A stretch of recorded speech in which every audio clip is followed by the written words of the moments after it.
The November election is fast approaching, and election officials are already gearing up for what is expected to be a busy election this November, where the races include the seat for Michigan governor. And right now, you can apply for an absentee ballot if you haven't already. TV5's James Felton spoke with one county clerk about what you need to know about applying for a ballot.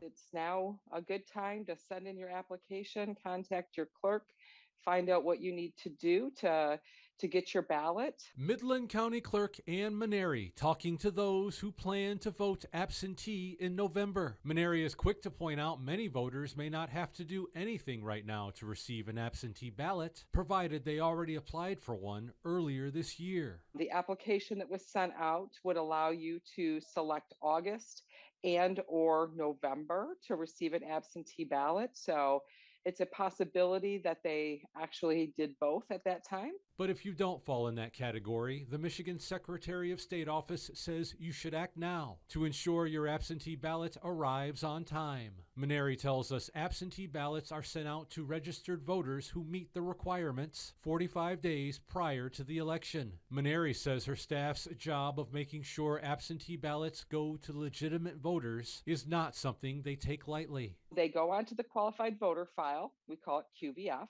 and they look at your voter registration record, and they actually look at your signature. It's the same signature that appears on your driver's license. If those two things match, then no problem. You will go ahead and we will mail you out a ballot.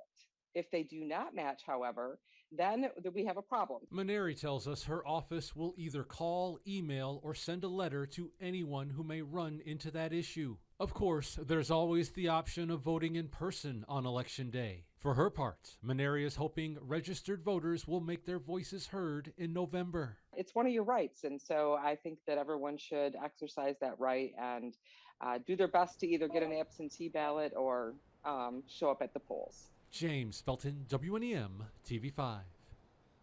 The deadline to request an absentee ballot by mail is at 5 p.m. the Friday before the election. If you're already registered at your current address, you can request an absentee ballot in person up to 4 o'clock the day before the election.